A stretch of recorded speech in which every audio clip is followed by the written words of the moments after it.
بسم اللہ الرحمن الرحیم۔ سورۃ النحل 14واں پارہ، آیت نمبر 78 سے لے کر 83 تک کا ترجمہ یہ ہے: واللہ اخرجکم من بطون امہاتکم لا تعلمون شیئا، اللہ تعالی نے تمہیں تمہاری ماؤں کے پیٹ سے نکالا، تم کچھ بھی نہیں جانتے تھے۔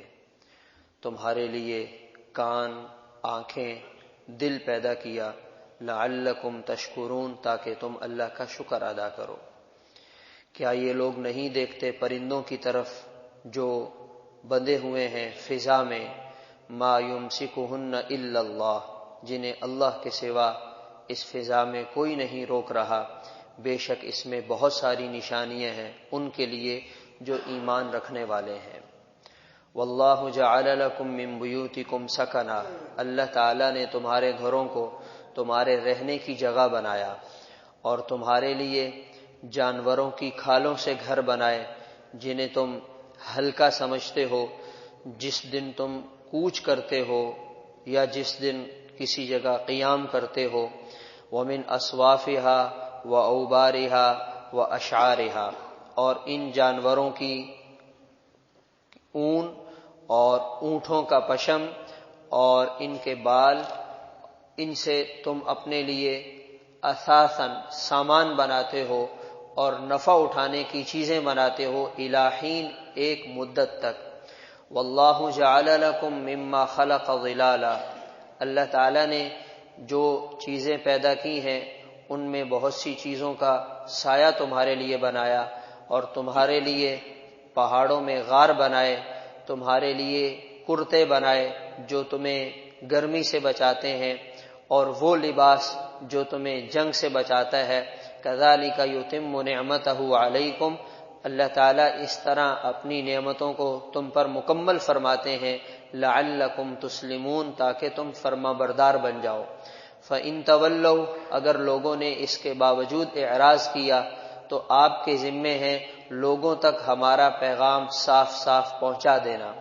یعرفون نعمت اللہ، یہ اللہ کی نعمتوں کو خوب پہچانتے ہیں، ثم ینکرونہا، مگر اس کے باوجود انکار کرتے ہیں، واکثرهم الکافرون، اور لوگوں میں اکثر ناشکرے ہیں۔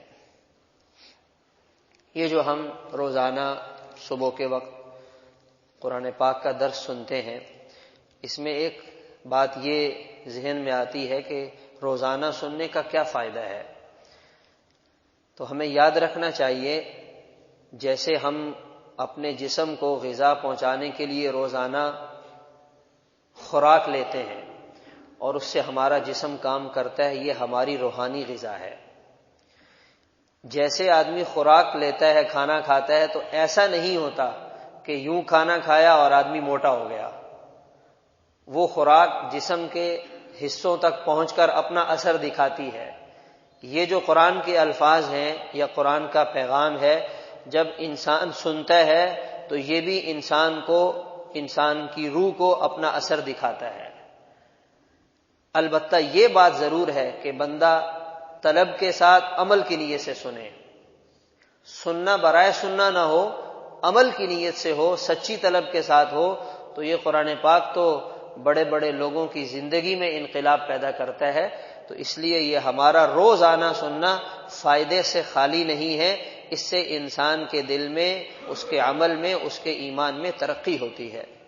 یہ جو آج کی آیات ہمارے سامنے آئیں، اللہ تعالیٰ نے سب سے پہلے انسان کو اس کی اوقات یاد دلائی، انسان کو اس کی حقیقت دکھائی کہ اے انسان، ایک وہ وقت تھا جب تو بے بسی کے ساتھ، محتاجگی کے ساتھ، انتہائی درجے کے ضعف کے ساتھ دنیا میں آیا، اور تو نے دنیا میں آنکھ کھولی، لا تعلمون شیئا، تمہیں کسی چیز کا پتہ ہی نہیں تھا، تمہیں کسی چیز کا پتہ ہی نہیں تھا کہ یہ دنیا کیا ہے، کاروبار کیا ہوتا ہے، پیسہ کیا ہوتا ہے، 1000 گز کا بنگلہ کیا ہوتا ہے، تمہیں کسی چیز کا پتہ نہیں تھا۔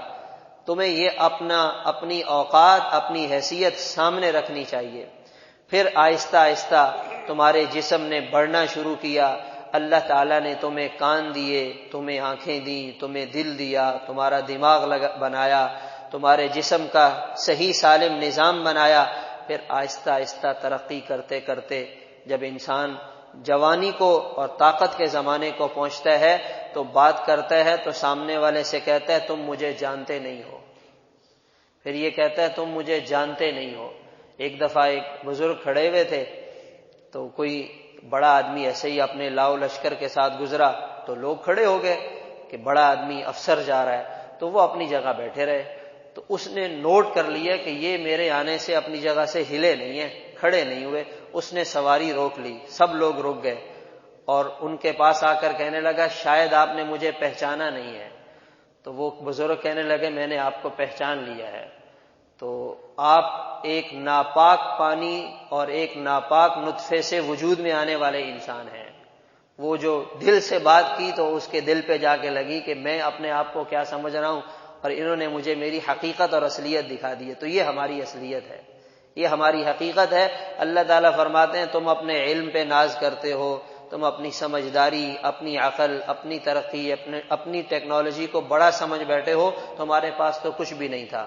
یہ سب کچھ ہم نے تمہیں دیا ہے اور ہم نے اس لیے دیا تھا کہ جا کر دنیا میں ہمارے شکر گزار بنو گے. لعلکم تشکرون، مگر تم نے جیسے ہمارا شکر ادا کرنا چاہیے تھا ویسے نہیں کیا. شکر ادا کرنے کی سب سے بہترین صورت یہ ہے کہ ایک مسلمان پکا 5 وقت کا نمازی بن جائے. یہ نماز ایک ایسا عمل ہے، انسان زبان سے بھی شکر ادا کرتا ہے، عمل سے بھی شکر ادا کرتا ہے. بعض لوگوں میں اس درجے کا تکبر اور بڑائی آ جاتی ہے، وہ نماز پڑھنا اپنی شان کے خلاف سمجھتے ہیں. کہتے ہیں جمعے کو حاضری لگا لیں گے، عید پہ چلے جائیں گے، بس ہمارے لیے اتنا بہت ہے. یہ روز کی نماز پڑھنا یہ تو عام لوگوں کا کام ہے، ہم تو بڑے خاص اور بڑے لوگ ہیں، بڑی شان والے ہیں. یہ انسان کے لیے بہت خسارے کی بات ہے. تو شکر ادا کرے. پھر اللہ تعالیٰ نے اپنی نعمتوں کو بتلایا. یہ دیکھو فضا میں پرندے کیسے اڑتے ہیں، انہیں فضا میں کون روکتا ہے، انہیں کون جماتا ہے. اس میں بڑی نشانیاں ہیں ان لوگوں کے لیے جو ایمان رکھنے والے ہیں. اب اس پرندے کو کس ٹریننگ سینٹر میں یہ تربیت دی گئی کہ تم نے یوں اڑنا ہے، پھر اوپر جانا ہے، پھر وہاں پہ رکنا ہے، پھر اتنا چلنا ہے. بعض پرندے بلندی میں اتنا اوپر چلے جاتے ہیں، کچھ پرندے کئی گھنٹے فضا میں اڑتے رہتے ہیں. تو یہ کہاں سے ان کے اندر اتنا شعور آیا؟ یہ ان کو تربیت کس نے دی ہے؟ ما یمسکہن الا اللہ، یہ سب اللہ تعالیٰ کا سمجھایا ہوا ہے. پھر اللہ نے فرمایا ہم نے تمہارے رہنے کے لیے مکان کا انتظام کیا، تمہارے لیے لباس کا انتظام کیا، تمہارے لیے خوراک کا انتظام کیا، تمہارے لیے سائے کا انتظام کیا. تمہاری ضرورت کی تمام چیزوں کو ہم نے کائنات میں پھیلا دیا ہے. ہم نے تمہاری ضرورت کی تمام چیزوں کو کائنات میں پھیلا دیا ہے. انسان چاہے مشرق میں رہنے والا ہو، مغرب میں رہنے والا ہو، اللہ تعالیٰ اس کی خوراک، اس کی ضروریات اس تک پہنچا رہے ہیں. حدیث پاک میں آتا ہے دنیا داری کے اعتبار سے سعادت مند انسان وہ ہے جس کے پاس 3 نعمتیں موجود ہوں. ایک تو اس کے پاس رہنے کے لیے اچھا مکان ہو، یہ سعادت کی بات ہے. نمبر 2 اس کے پاس اچھی سواری ہو. نمبر 3 اس کے پاس نیک بیوی ہو. یہ 3 نعمتیں اگر کسی انسان کے پاس موجود ہیں تو دنیاوی لحاظ سے یہ دنیا کا سعادت ترین انسان ہے. نیک بیوی، اچھی سواری، اچھا مکان. ہم دیکھ لیں ہم میں سے کس کے پاس یہ نعمت کس درجے میں موجود ہے، اور جب ہم اپنے بچوں کے لیے رشتوں کا انتخاب کریں تو ہم نیک بیوی کو کتنا دیکھتے ہیں، مال والی بیوی کو کتنا دیکھتے ہیں. تو جس آدمی کو یہ نعمتیں مل گئیں وہ اپنے آپ کو دنیا کا بادشاہ سمجھے. میں دنیا کا بادشاہ ہوں، اللہ نے مجھے اتنا دیا ہے کہ میری تو کوئی اوقات ہی نہیں تھی، اللہ تعالیٰ نے مجھے میری حیثیت سے بڑھ کر دیا. جب یہ دل میں جذبہ ہوگا تو کبھی ناشکری نہیں ہوگی. اس وقت ہمارے ہاں چاہے وہ پاکستان ہو یا دنیا بھر کے حالات ہوں، نعمتوں کی کمی کا مسئلہ نہیں ہے، نعمتوں کی ناشکری کا مسئلہ ہے. اتنی نعمتیں، ایسی فراوانی ایسی اللہ کی طرف سے آسانی ہمارے بڑوں کو بھی نہیں ملی تھی جو اللہ تعالیٰ نے ہمیں دی ہے، اور ہم انسان فائدہ اٹھا رہے ہیں، اور ہم ان کو استعمال کر رہے ہیں۔ پہلے زمانے میں سال میں 1 جوڑا بنتا تھا، زیادہ ہوا تو 2 جوڑے بنا لی، اب تو ہر فنکشن کا نیا جوڑا چلے گا، مگر پھر بھی سب رونا رو رہے ہیں، سب ناشکری والے بول رہے ہیں، سب ایسے لگ رہا ہے کہ جیسے ابھی قحط آ گیا اور یہ ابھی مر جائیں گے، ابھی سب کی جان چلی جائے گی۔ حالات ضرور ہیں، لیکن نعمتوں کو بھی تو انسان دیکھے کہ اللہ نے ہمارے لیے کتنی آسانیاں پیدا کر رکھی ہیں۔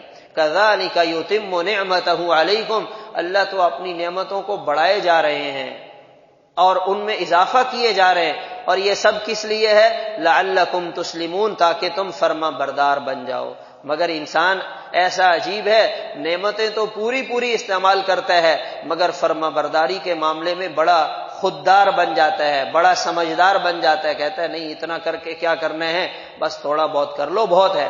تو ہمیں میرے محترم دوستو عزیزو، اللہ کی نعمتیں استعمال کرتے ہوئے اللہ کی مان کر اپنی زندگی گزارنی چاہیے۔ اللہ تعالی عمل کی توفیق عطا فرمائے۔